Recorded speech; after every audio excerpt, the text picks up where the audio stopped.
শিক্ষামন্ত্ৰী হিমন্ত বিশ্ব শৰ্মাই অসম মাদ্ৰাছা শিক্ষা বোৰ্ডক নিষেধ কৰাৰ যি ষড়যন্ত্ৰ ৰচনা কৰিছে আমি তীব্ৰ বাহাৰে ধিক্কাৰ দিছো।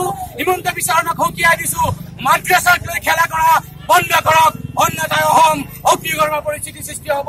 আজি মাদ্ৰাছা বোৰ্ডক লৈ হিমন্ত বিশ্ব শৰ্মাই যি নিকৃষ্ট খেল খেলি আছে, মাদ্ৰাছা বোৰ্ডক নিষেধ কৰি মাধ্যমিক বোৰ্ডৰ লগত চামিল কৰাৰ যি কুটকৌশল ষড়যন্ত্ৰ প্ৰচনা কৰিছে অতি শীঘ্ৰে বন্ধ হব লাগে।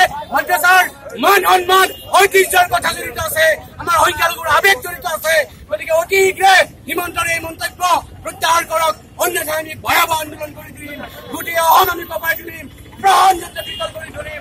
আমি সংখ্যালঘু ৰাইজ যদি এই কুটকৌশল হিমন্ত বিশ্ব শৰ্মাই বন্ধ নকৰে, আমি 1 কোটিতকৈ অধিক জনসংখ্যা আমি ৰাজপথত আমি এই প্ৰতিমুঠিত কাৰ্যসূচী জনাই দিব বিচাৰিছো যে আমি সংখ্যালঘু ৰাইজ হাত সাৱটি বহি থকা নাই।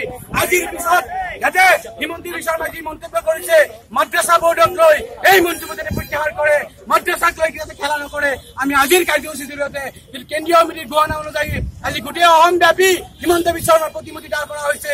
আমাৰ নগাঁৱতো আমি এই কাৰ্যসূচী ৰূপায়ণ কৰি সকীয়াই দিছো যাতে এই নিকৃষ্ট খেল হিমন্ত বিশ্ব শৰ্মা অধিকভাৱে বন্ধ কৰে। আজিৰ জৰিয়তে গোটেই অসমবাসীক আমি আহ্বান জনাইছো, মাদ্ৰাছাক লৈ যদি হিমন্ত বিশ্ব শৰ্মাই জটিল ৰাজনীতি কুটিল ৰাজনীতি কৰে আমি কিন্তু আশাবাদী বহি নাথাকো।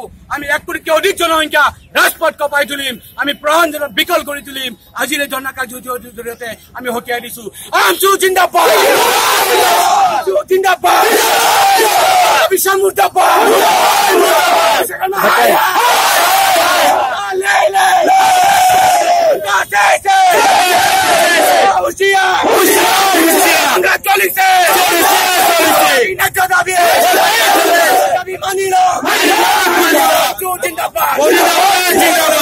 বন্ধুসকল, আমাৰ এই শান্তিপূৰ্ণ কাৰ্যসূচীত যিসকল আমচু কৰ্মীয়ে আমচুৰ শুভাকাংক্ষীয়ে আজিৰ এই কাৰ্যসূচীত যোগদান কৰিছে, আমাৰ সংখ্যালঘু ছাত্ৰ ইউনিয়নৰ তৰফৰ পৰা তেওঁলোকক আন্তৰিক ধন্যবাদ জ্ঞাপন কৰা হৈছে।